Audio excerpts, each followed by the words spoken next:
Get in the know. Non-stop Vikings talk. It's Purple Daily on Score North and ScoreNorth.com. Purple Daily, presented by Surly Brewing Company. Then there's the Minnesota Vikings. They are still in need of a defensive coordinator. They have Brian Flores, the assistant head coach for the Pittsburgh Steelers and linebackers coach. He is in Minnesota, or meeting with Minnesota today for their vacant defensive coordinator job.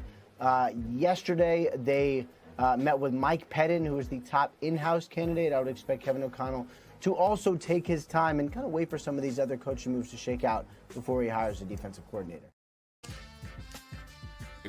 Pulling the room here real quick, without having been in the room for these interviews, Mike Pettin, Brian Flores, Sean Desai, Saints co-defensive coordinator guy.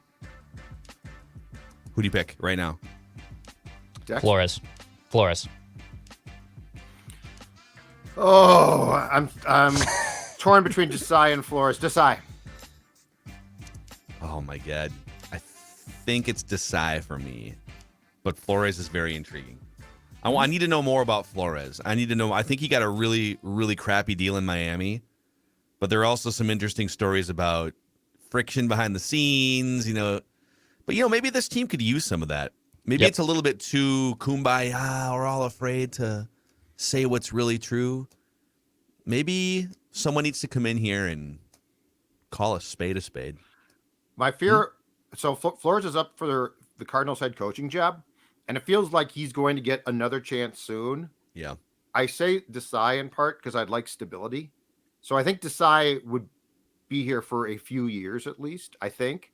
Yeah, so Flores has a good year, and he's going to get a head coaching job. So I would like some continuity here, and so that's part of why I say I think Desai, just for a DC job, if he brings what we want, might be the best choice. Okay. Well, this is Purple Daily. Thank you guys for making Purple Daily one of the most popular football podcasts in America in 2022, according to Apple. You guys are amazing. We appreciate the Vikings community that you are helping us grow and build here. And continue to support our sponsors if you can. One of them is TCL. No matter what you watch, TCL has award-winning TVs for any budget, any space, all with stunning picture quality. There's a couple games on Sunday you might want to fire up on the TCL TV. And TCL makes more than just TVs. They offer mobile products, audio devices, home appliances. TCL brings you joy and simplicity through innovative technology. And a shout-out to the official craft beer of Purple Daily, Surly Brewing Company. Speaking of joy, if we're talking about joy, simplicity, there's nothing simpler than going to the liquor store and picking up any one of a number of great Surly beers. We start with Furious, but then we go down a line of just fantastic beers, including, of course, Before I Die. If you're not sipping on a Surly on Sunday while watching the conference championship games, Sports Dad's got one question for you. What are you doing? And, of course, when you are, show us your cans. We always appreciate when we see those Surly cans either at Jay's Olgat or at Score North on Twitter. Amen. All right, so it's a Feedback Friday here, which means we basically turn the keys to the show over to your questions, comments, concerns, critiques, and there are some critiques in here for sure. People that have some thoughts about us. And I feel like sometimes it's, people joke that it's Kirk Cousins daily around here. You guys ever talk about anything besides Kirk Cousins? And our rebuttal is always, well, he is the most popular, polarizing, highest profile figure on the most popular team in town. And we often gauge what we talk about based on your reaction. What do you consume? This week, I swear to God, 30 to 40% of the questions that came in were about Kirk Cousins through the Score North app, that's where we get most of our feedback here. So if Kirk Cousins discussion is triggering for you, just a warning, we are going to go with several Kirk Cousins questions from different angles, some from Crusaders, some from people that want him gone. Let's start with this from Bob Henry. If Kirk Cousins agreed to take a pay cut to give salary cap relief and help the team fill holes in their lineup, as long as the Vikings agree to, say, a 5-year flexible, basically a lifetime deal that takes him to the end of his 30s, would you do it? And I'll be more specific. Let's say the Vikings and Kirk sat down and said, hey, this 13.5% of the cap thing is a real thing. No player ever being paid more than 13.5% of a team's salary cap, that team has never won a Super Bowl. Ever. Now, people say, what about the Rams last year, right? They had Jared Goff. So Stafford was like 10% or something cap hit, and then they were paying off Jared Goff to go play for the Lions. And if you want to use that loophole, that's fine. But then your argument becomes only one team in NFL history has ever. If you want to hitch your wagon to the one outlier, go ahead. But when you pay someone that much of a percentage of your cap, historically, there's either a 0 or very, very, very little percent chance you can win a Super Bowl. What if these two sides got together and said, hey, we've made enough money, generational money, and we're going to make a lot of money even with a different deal here.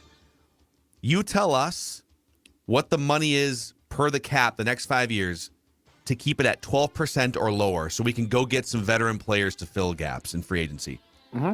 So for this year, it would be like 20, I want to say like 27 million or something. He'd have to take like a $10 million cut, at least on the cap hit. I think the average annual value is the same. Would you be down for that? So Kirk the contract Cousins playing for cheaper. So how long is the contract then? Well, Bob says 5 years.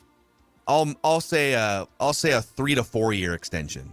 So so you got the 1 year left, so and then let's say 2 or 3 more years after that. But all of them would be nowhere near the highest paid quarterback. He'd be settling in. I know he's got kids to feed, only making like $20 or $25 million a year.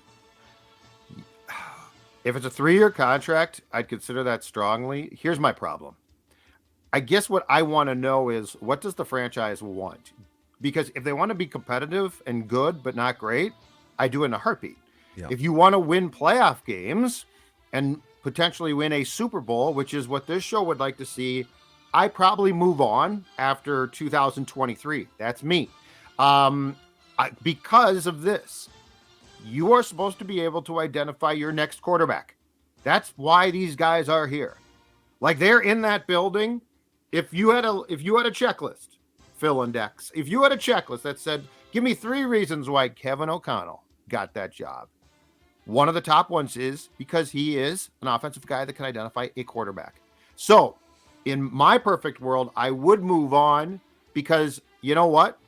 When you check the ball down on 4th and 8 with your season on the line, you can't dismiss that completely. Kirk goes back to being who Kirk is, but Kirk can win regular season games. I want more than that, but that's also why I'm Mr. Rebuild and the Vikings aren't. I have no interest in doing an extension that lowers the cap hit. My number 1 and 2 priorities here are riding out this contract and or getting him to waive the no trade, and you move on this offseason. I'm done here. I mean, you've done about 5 to 6 seasons of it. You have 1 playoff win to show for it, 2 trips to the playoffs, I guess. I mean, you were hand-delivered and gifted a 13-win season and a guaranteed wild card round home playoff game, and you threw the ball to check down on a 4th down. I know the defense was the biggest chunk of blame for this season and why it didn't advance in that game and weren't able to be considered legitimate contenders on championship weekend, which is taking place this weekend. I'm done here. It was a fun experiment. They paid a quarterback a lot of money, but I'm ready to move on. I'm ready to turn the leaf and start a new chapter of Vikings football. You know what's funny is he was actually more to blame, quote unquote blame, in 2018 and maybe even like parts of 2019 for not winning even more games and whatnot, because that 18 team especially had that was still one of the 5 best yardage defenses in the league, and they had Diggs and Thielen on that team, both in their prime. Dalvin Cook, that team was actually loaded. And you could pick nits about the offensive coordinator and whatnot, but like, to me, you look at that 18 team and you say, wow, you guys lost 5 more games with still a really good team. What happened there? And Kirk just kind of soiled himself in some games late in spots, threw some bad interceptions. He's much less to blame for like their shortcomings now. I agree with the 4th and 8 thing, and Alex Boone teed off on that on Trenches, if you missed that episode that posted this morning. So it's not necessarily about like who's to blame for the Vikings, not living up to what you thought they might do after winning 13 games. It's to me, it's more, how do you fix this thing going forward? Can you do it with a 35-year-old sort of B-level quarterback making that much money? how do you untangle this now and make it better? And I just don't think you can unless he either takes less money or is gone and you have someone, you can sort of start over with a rookie scale. So my compromise would be, we'll extend you for 1 more year. So we'll keep you around for 2 more years. But both years have to be below that, let's say 12% mark, so that we can make the defense better. We can maybe go get you a center that, because Bradbury's a free agent, right? But then Tim from Washington chimes in here and says, hey, guys, I've heard some fans, callers referred to as old school. I guess that would make me the oldest school. I've been following Judd and Chip since the first ever Star Tribune show. I've called into every variant of the old 1500 ESPN Viking shows and continue to listen to you guys on Score North every day. I still maintain that Judd and Dubé is some of the best sports radio of all time. All right. Thank you. I like it. In other words, I think I have a pretty good sense of how you guys honestly feel about Vikings football. I understand that there are some things you don't say on the air because there are some unwritten rules about media etiquette. I don't think we pull punches. I mean, we don't drop F-bombs, but I understand that in order to maintain an audience, the show has to continue to come up with anything and everything to discuss, even if you're reaching for content by June. I do get it. With all that said, my question is, no matter what the Vikings do on offense, defense, or front office, does any of it matter if they continue to employ Kirk Cousins? Please answer this, keeping the mission statement of Purple Daily in mind, or we just want the Vikings to win a Super Bowl before we die.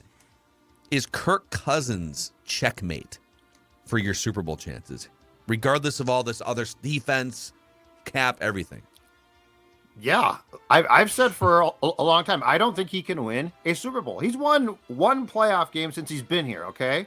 But defense, but offensive coordinator, but coach, but 2018 and 19 were, to your point, good teams. And look, 2018 was an unfortunate harbinger of what was to come. Now, has Kirk improved since 18? Absolutely. But you know what? I mean, Kirk, unfortunately, here's the problem, and this isn't just a shot at Kirk. Kirk, unfortunately, symbolizes exactly what the Vikings have far too often been, which is at times very good, never great. And so, if you were to do a logo, if you were to say, give me a Vikings logo of a player, like the perfect, and I'm not saying Moss or Jefferson, I'm saying 62 years now, correct? 62 years of Vikings football. So give me a player's face to slap on the side of the helmet, because that's going to basically tell us who this team is. Kirk Cousins is perfect. Kirk Cousins is perfect. He's exactly what the Wilfs want. He's a nice even though guy. They don't know it. And he's good. He's Minnesota nice, as Colin Cowherd said last week, right? And he's Played good. that clip. You know what? He was, 13 wins, 8 comeback wins in the fourth quarter. He was damn good. Unfortunately, until he proves me wrong, and he's come nowhere close of being on a team, I don't think he can win a Super Bowl. He can't even right now get to a conference championship game. I think what's hard here is the last 2 years, just looking at the 5 years of Kirk, the last 2 or 3 years, the defenses have been really bad for the Vikings. So it's kind of a built-in, and rightfully so. He helped carry this team to 13 wins despite having one of the worst defenses in the NFL, right? And he deserves credit for that. Just like he maybe helped keep the Vikings by he's always been sort of tank-proof, if you will. Mm-hmm. Everywhere he's been, Washington, Minnesota, you're going to be solid with Kirk Cousins at quarterback. You're going to win 7, 8, 9 games minimum. If you get enough of an infrastructure, you can win 13 games. You're not going to win 2 games, 3 games with Kirk as your quarterback, because he's a competent to sometimes very good professional NFL quarterback. So I think what's tough is that people who scream but the defense forget about the first 2 years where he was brought in, and the 2018 defense was the 4th best yardage defense, 9th best scoring defense. The 2019 defense was the 5th best scoring defense. The 5th best scoring. They had top 5 defenses the first 2 years. Yep. And they won 8 games in the regular season the first year. And they won, I think it was 11 games the second year, and then got smoked in the divisional round no chance against the 49ers. So it just kind of feels like whether you put a great defense out or whether you don't, he still has come nowhere close at all to a Super Bowl or even really nowhere close to the championship round. Is all of it his fault? Not necessarily, but he's just like not the piece he's not the Joe Burrow, Patrick Mahomes piece that's going to get you in contention on championship Sunday on a regular basis. That's been the problem. And we don't have to have you caught on to the fact that with that elite group of QBs, we don't have to make excuses. Joe Burrow has had some crappy offensive lines. Yeah. You know, we don't have to say, but the offensive line. So like if you want for a quarterback or a player like Kirk, there's always an excuse. There's always going to be an excuse. The fact is, with the quarterback that Kevin O'Connell needs to eventually find, hopefully soon, there won't have to be excuses. Yeah. I'm kind of at the point where it's all kind of crystallized for me in terms of how you actually stay in contention on a regular basis or how you build a powerhouse team. You either have a top 5 guy that might be in the Hall of Fame at some point and pay him whatever. Like the Bengals have maybe that guy and they're paying him nothing. The Chiefs have that guy and now they have to pay him like $40 million a year. But he's so good, you can lose a Tyreek Hill. You can lose pieces on defense. You cannot have a top 10 defense. And you can still win like 12 or 13 games because that dude is incredible, Patrick Mahomes. The Bills and Josh Allen winning a bunch of regular season games, I think they paid him, and you probably have to pay a guy like that. The top 5 quarterbacks, maybe 6, you just have to sort of swallow hard, pay him, and go lean on the rest of the roster. Anyone beyond that, like the Dak Prescotts and the Derek Carrs and the Kirk Cousins and the Jimmy Garoppolos and all these dudes, like Daniel Jones is up for a contract. You got to draw a line. Yeah. You'd almost rather just like get really cheap and take a flyer on the next like cheap Daniel Jones. Like you can win with cheap Daniel Jones. You're not going to win with 25, 30, $40 million Daniel Jones. You can win with cheap Kirk Cousins. I don't know if you can win a Super Bowl, but I'd rather just go find like the next Kirk Cousins. Who's the next 3rd or 4th round guy that you can like groom and pay $1 million to instead of 36 and then go get a monster, go get a slot corner, go get an edge rusher, right? Like there has to be a reckoning at some point with the non-elite quarterbacks that make ridiculous money. It's handcuffing your organization. You also need to find this. And the Niners have damn near perfected it, but there needs to be a certain amount of pressure on your offensive-minded coach where you can plug and play guys too. I mean, keep in mind, as pleasant a surprise and as great a story as Brock Purdy is, he's a 7th-round pick, last pick in the entire draft. He is the 3rd quarterback to start this season for San Fran, and they are in the NFC title game, okay? Why? Because their defense is awesome. They built it. Because their offense is awesome. Because they have different ideas of how to use players. Kyle Shanahan, unfortunately for him, is involved in one of the biggest meltdowns, if not the biggest single meltdown in Super Bowl history. All of that being said, look at what they've done. Look at what they are doing. Look at the fact that they can plug and play guys and win football games, which ultimately, I don't care who your quarterback is. If you're winning, okay, tell me how. And that's where I don't think that you went out and hired O'Connell to say, okay, and now status quo is great. The Wolves sort of said that for a year, but I'm hoping that they allow O'Connell now to function in a way where we can see, okay, you know what? This guy was a good hire because his infrastructure, he's taken it now and developed it, and it works. Yeah. East Coast Chris comes in here and says, just if and when they do move on at some point, and there's a lot of fear, I think, about be careful what you wish for. You could wind up with something horrible, right? And he says people need to calm down. Here's some info you can use for the can't move on from a good quarterback because we'll be bad people out there. He says in the past 30 years, the Vikings have only had 9 losing seasons. So they had the 3-13 train wreck, Leslie Frazier, right? They had a couple 5-11s. They were 6-10 3 times. This is a 30-year time period. 7-9 twice, 8-9 once. The 7-9 and the 8-9s, those are not like So over 30 years, they've basically had 6 seasons that you would say, ugh, that's Browns-like or, Lions-like. Bad. Some of these franchises have decades straight of that, right? The Raiders, the Browns, the Buccaneers had a stretch there for a while. Yeah. Lions. And he said, did I mention the team has had more than 20 quarterbacks start a game in that 30-year stretch. People need to stop with the fear-mongering. With or without Kirk, this team will be just fine. And I agree with that. This franchise has a history of at least maintaining relevance and finding good rosters and people to run the front office.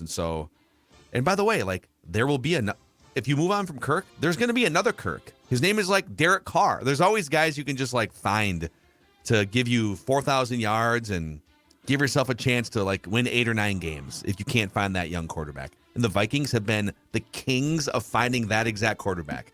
Randall Cunningham, Warren Moon, Jim McMahon back in the 90s, you know.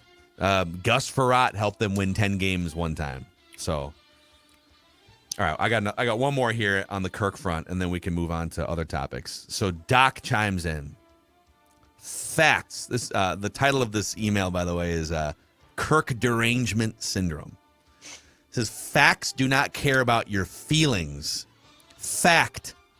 Since 2018, Kirk has not been among the top 10 to 15 checkdown quarterbacks. In fact, Kirk has taken more hits than any quarterback in the past 20 years. He has taken a lot of hits. I don't know if he's taken the most hits, but he's taken a lot of hits. That's true. Okay.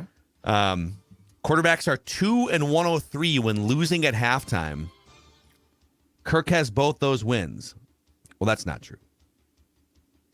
Quarterbacks aren't 2-103 when losing at halftime.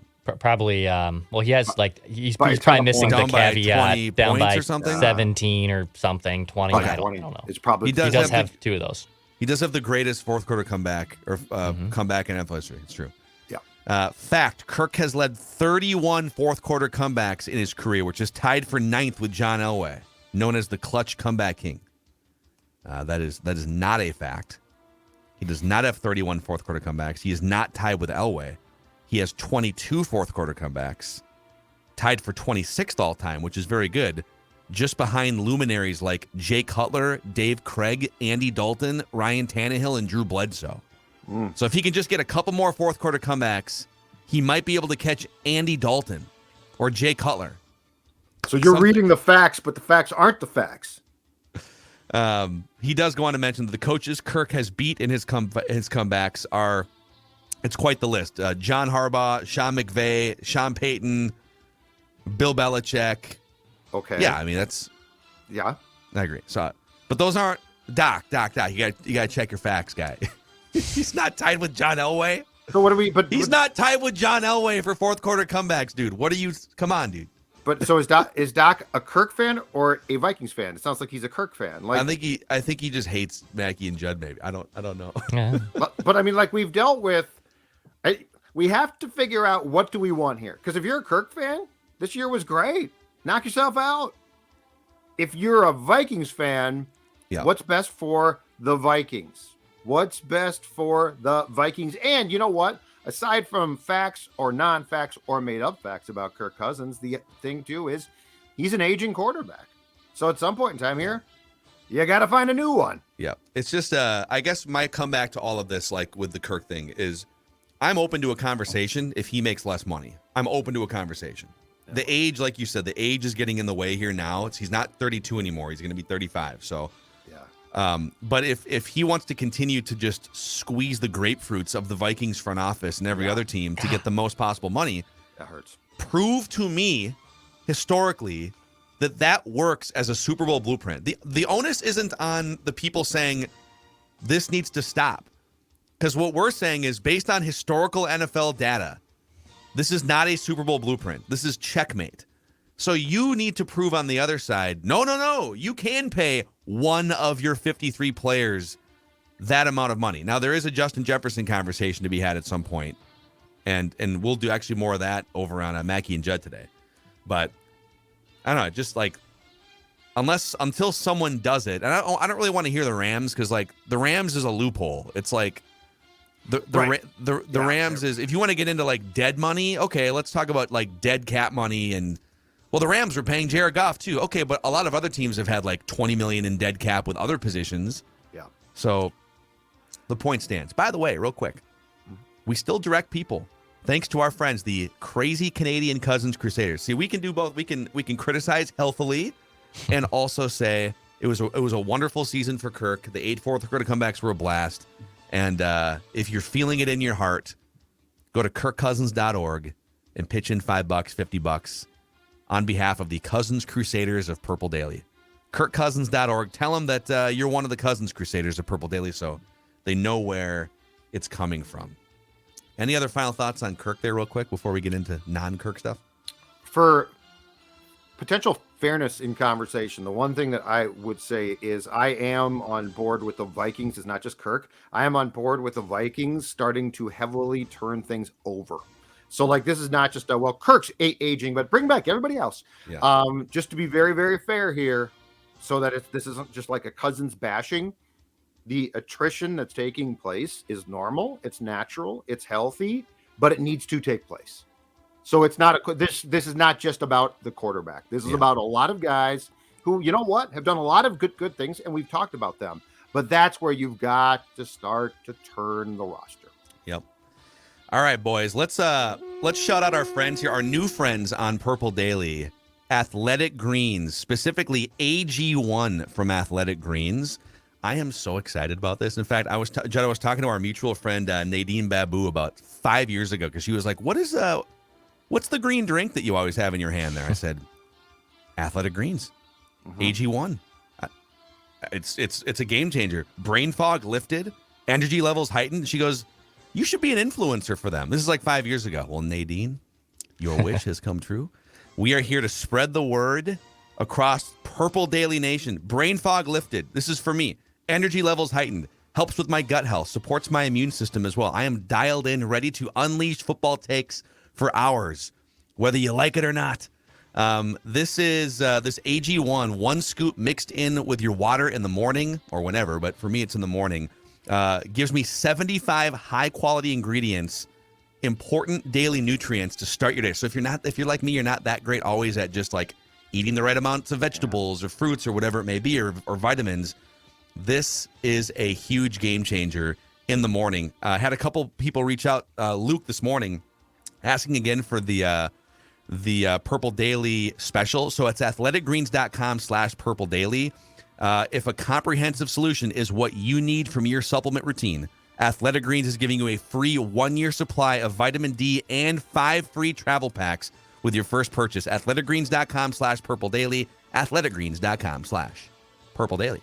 And a shout out to our friends over at Park Tavern. Are you wearing a Park Tavern hoodie right now? Oh, yeah, that's exactly right. Eat, drink, bowl, party at Park Tavern. Look at that. And there's the bowling right there. But what that doesn't show you is the 2 bars and the banquet rooms, and how much fun that you can have. Park Tavern, St. Louis Park, the official sports bar of Sports Dad. And you know what? This extends to group outings. I've been talking about this, but guys, this is your chance to be a hero at home. Wife's birthday, anniversary, kid's birthday. If somebody says, you know what, Dad, handle that, I'm going to tell you right now, it's as simple as this. ParkTavern.net, 952-929-6810. Cheryl and my friends at Park Tavern will take care of you. It's fantastic. It's a great time, and we are talking big groups, 40, 50 people. They can handle it. ParkTavern.net, in the community for more than 42 years in St. Louis Park. Check it out, and perhaps you'll see Sports Dad sitting watching some sports at the corner of the bar, sipping on a Surly. Go over there and slap old Sports Dad on the back. Don't hit me. Talk to me. Don't hit me. I'm sailor, old. you. Don't give me a slap on the back. I'm far too old for that. I might fall off the bar. Put her in the old ice. Sports Ice? Dad. Okay, I could. Yeah. We'll bump fists. Okay, I'm bumping fists now. Asa Arnold chimes in here and says, just want to say you guys make it fun being a Vikings fan. Thank you. Love you, Judd and Declan. You guys have inspired me to start my sports journalism career by writing articles for NFCNorthReport.com. Nice. All right, go check out loyal Purple Daily listener Asa Arnold, NFCNorthReport.com. Yeah, Maya Mackey loves NFCNorthReport.com. Yeah, no, she's saying Nutrisource right now, you jerk. Yeah. We taught her the word quiet earlier this week. Ooh. And problem is, going? like, she bats about 500, I would say. There you go. Good luck with that. Stella extends her little paw finger at, hey, Pop, quiet this. Does Vinny know quiet? He knows stop. Yeah, he knows stop. He knows if I do the massive bet, hey, I do one of those, and then he usually perks up pretty quick of, oh crap, I did something bad. Okay. Yeah, Maya, we've kind of taught her now that quiet means you can just like stop, run up to us, and you may get a treat. So we'll see what happens. Kyle says, hey guys, love the show. I'm 15 years old. I've been listening for about 2 years, so I figured it's about time I bring some reckless speculation to the show. Reckless speculation. Love when people bring reckless speculation. I believe there's a quarterback with an elite ceiling who may be available for just a mid-round pick. He's talking about someone to sit behind Kirk Cousins here. Now, I understand the Vikings are already scarce on draft capital, but if everything goes well, the Vikings could have a fantastic transition to a quarterback of the future. Let Kirk play out the final year of his contract this year and go get former number 2 overall pick, Declan's guy, Zach Wilson. I had a feeling. Kirk is exactly the type of presence Wilson needs to sit behind, just a responsible decision maker with a good guy personality. There are reasons this guy was drafted over guys like Fields and Lance, and with the right coaching that the Vikings now have, there's no better place for him to turn into what he was supposed to be. You guys may have to correct me on his trade value, but you could probably pull him for like a 3rd or a 4th right now from the Jets. And the Jets have said publicly, we're looking for a veteran quarterback. So they have squashed his trade value. Yep. What do you think about it? We talked about Trey Lance, going and getting Trey Lance. What about Zach Wilson? Well, I think that this falls into the category, again, of I'm sure that Kevin O'Connell is well studied on guys like Lance and Zach. And so if Kevin O'Connell says, you know what, there's something there. Now, I will say this in defense of Wilson, who has not been good. His head coach is a defensive guy, and his OC just got fired. Mike LaFleur, Matt's brother, I believe. So, like, there is a fighting chance that some of this, if not a substantial part, is on coaching and lack of development. So like if Wilson played for San Fran, Shanahan, would things be different potentially? Yes. So again, I will defer to if Kevin O'Connell says, Trey Lance, I can make this work and he's going to be great here.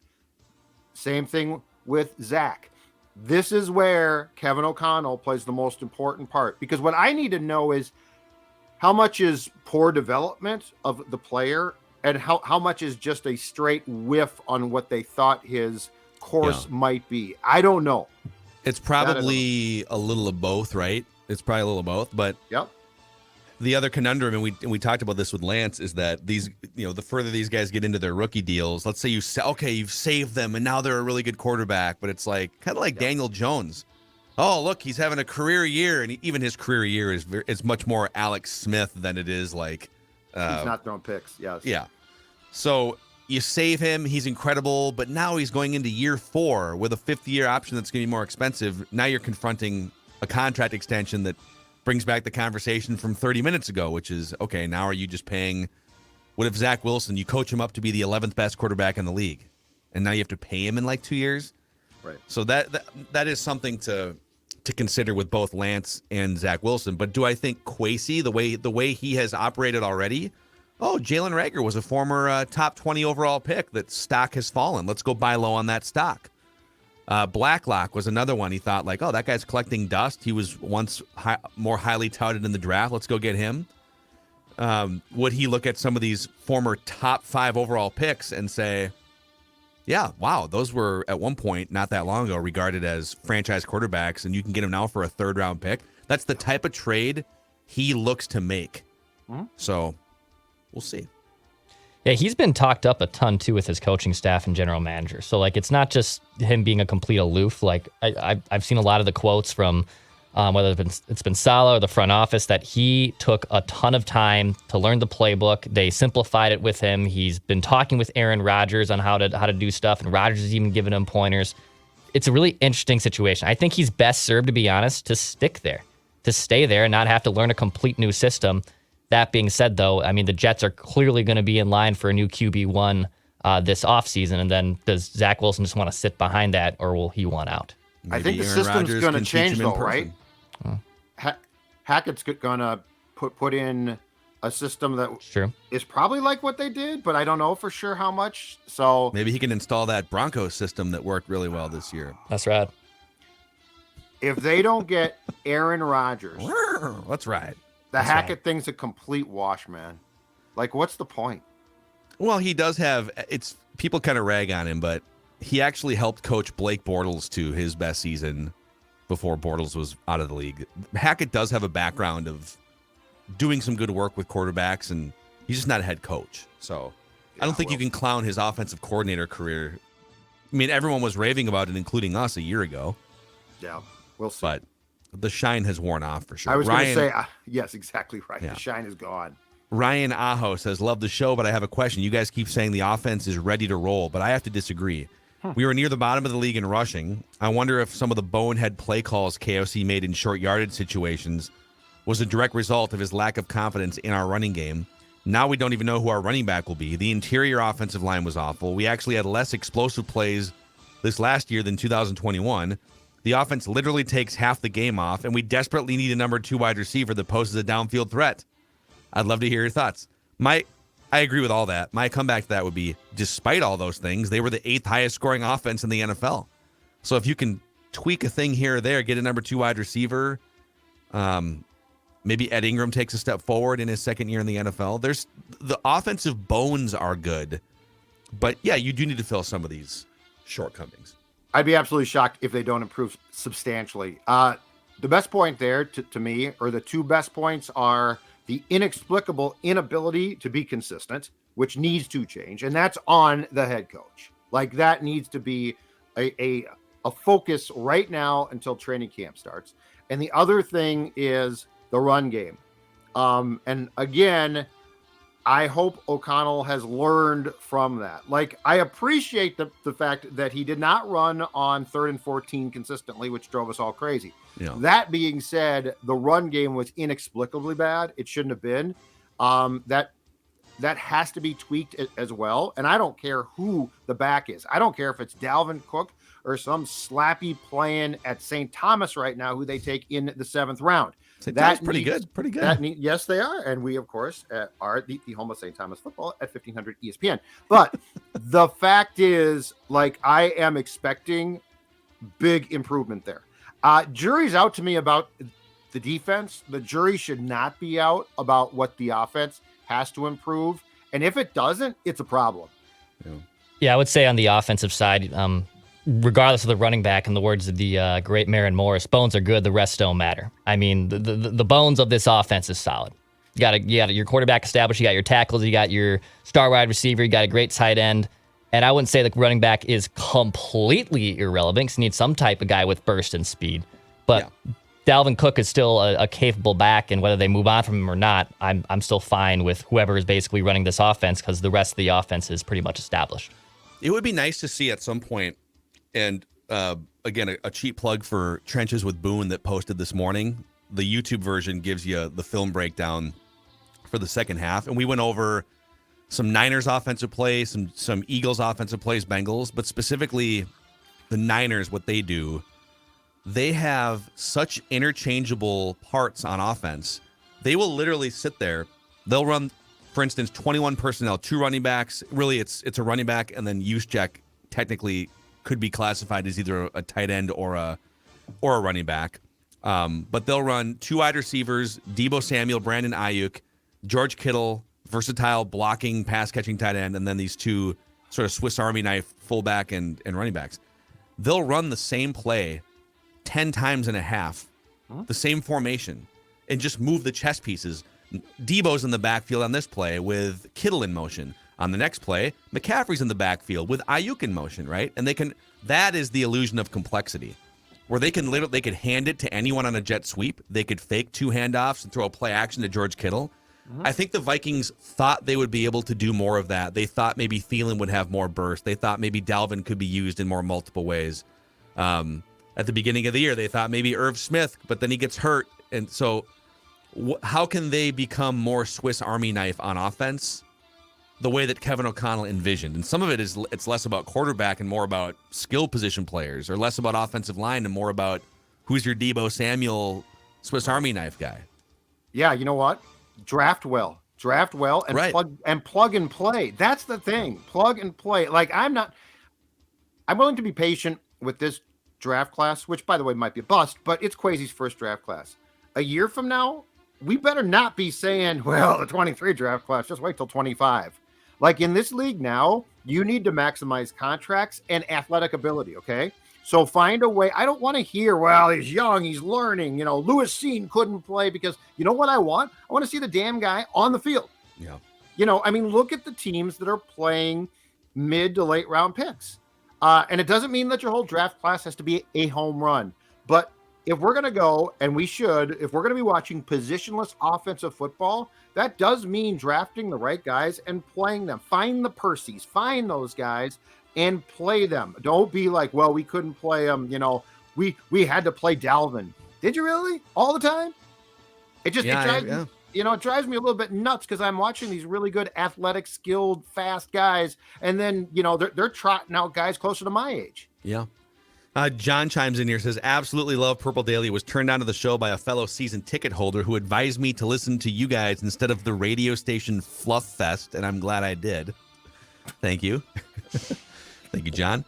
Well, I was one of those who was glad when we brought Kirk in hindsight, is in fact 2020. Imagine if we had gone forward with Case Keenum for 1 or 2 more years. I don't know that would have worked out well either. I think it's kind of a magic carpet ride, but he wouldn't have demanded more than $16 to $18 million a year, and that's the very high end. Imagine the defense, interior offensive line, depth everywhere we could have been enjoying. We most likely would have regressed a bit from the 2017 run, which we did anyways with Kirk, which is a good point. But we would have built a team that most likely resembles San Francisco, Philadelphia, and Dallas right now. Teams that have a collection of great players that allows the middle-of-the-pack quarterbacks to win games. We would have also perhaps drafted Jalen Hurts since he was available for us to draft at the time because he wouldn't have had Kirk under contract. The at least we got to the playoffs Vikings fans are useful idiots that our owners adore. The Vikings fans need to collectively demand excellence over relevance. This team ruins my life every season. Yeah. John, it's going to be okay. But you know what?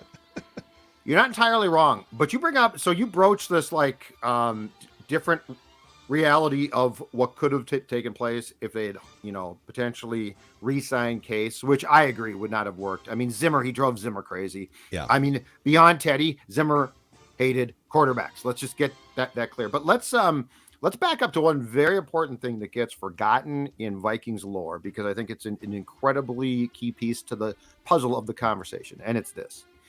I believe that in 2017, Pat Shurmur had maybe the best offensive coordinator season I ever saw from a Vikings OC. Yeah. If you remember how that offense operated with Case, while Zim was bitching and moaning, Pat Shurmur was basically doing an unbelievable job. Yeah. And because of that, it didn't work, the head coaching job with the Giants, okay? Classic coordinator, not a head coach guy. Exactly. Right? But you know what? Nonetheless, him leaving was going to have an adverse effect if Case stayed. So, this is all great. And if you could have told me, all right, you're going to re-sign Case pretty cheap, Shurmur staying, I might have said, that might have been the smart play. Although, just to self-report, and I think we all did, we were excited about the Cousins signing at that time. Agreed. So I'm not. I thought it was the right move. So did I. But my point is, if you're going to go back and change history, you need to leave Shurmur here. Otherwise, I think Case would have started to struggle and flounder for sure, and he might have with Shurmur as well. Yeah. I mean, I think the options would have been, if instead of the big move for Cousins, which again, that was probably the right move even in hindsight, just go add that more reliable quarterback. It didn't work. It didn't mesh with Zimmer. The real crime was not having your head coach on board too. If you're going to make a big franchise-altering signing like that, and your head coach that you have trusted to bring you to a certain point organizationally, your head coach that had the credibility of building the number one defense in the league and a 13-win team NFC championship game, when you consult him, he's like, guys, I don't know about this. I don't know if it fits the team, my personality, and you railroad that opinion. And Mike Zimmer wound up digging his own grave, sort of, which maybe isn't the right, based on what he's gone through, way to phrase it. I think him not adapting to the situation is what ultimately led to him getting let go. But, why would you as a front office ignore the wishes of the head coach that brought you to an NFC championship game in that spot? It's pretty incredible when you look back. Especially when he goes to the podium at the combine and sends out a public warning flare. Don't do it. Yeah. It wasn't like this. We heard Zimmer said this internally. He literally went up there and gave a speech about why he didn't want that. But anyway, right. I will go to my grave personally saying I don't think that the Case thing would have worked. Yeah. I don't think 18 would have been I think that team was going to still be competitive and good, but it's not like it was going to be, Case signed a 3-year extension and now it's going to click. I think that he was going to drop off. They might have still won 8 games. They won 8 games into that. They might have still won 8 games in Case, but it wouldn't. Yeah. Dex, how can people have more fun watching football this Sunday? Or golf? Golf is I got some parlays. I got some slips that I've locked in for this weekend. But also, my guy Craig sent me this one. It was a basketball parlay, a 5-item guy. He sent me this on Friday morning, and it's one of his first times using Underdog Fantasy. A 5-item parlay for a nice little $100 payout. Nice little fun weekend now lined up for our guy Craig. You can join Underdog Fantasy with promo code SCORE. SKOR. They'll match your first deposit up to $100. Yeah, you can mix some NBA in with championship weekend, maybe some PGA in with some championship weekend parlays as well. Go download the Underdog Fantasy app. Also, I hear her on the outside of the door here throughout the show wondering, where's my... no, we just gave you Nutrisource 2 hours ago. Hey. Maya. Where are ya? But she loves the chicken and rice from Nutrisource, and it helps keep her gut and digestion system in place. Judd, I know that Stella also loves Nutrisource, the treats too. Absolutely. Yep. In fact, there she is with her training rewards treats because she is a Nutrisource puppy girl through and through. She loves the food, breakfast, dinner, good girl. Treats at noon. Guess who's always politicking because she wants her Nutrisource any time of day. And here's the best part. She's 12. Recently went to the vet and they said, you know what? Stella's in great shape. She's doing great. And that makes Dawn and I very happy. Nutrisource works for Stella and it works for us. And we have a peaceful home. Yeah. NutrisourcePetFoods.com. NutrisourcePetFoods.com. I've thought about scooping some for myself the way that Maya likes it so much. Yeah. They advise just let your Tell me how it tastes, Phil. Yeah, let us know.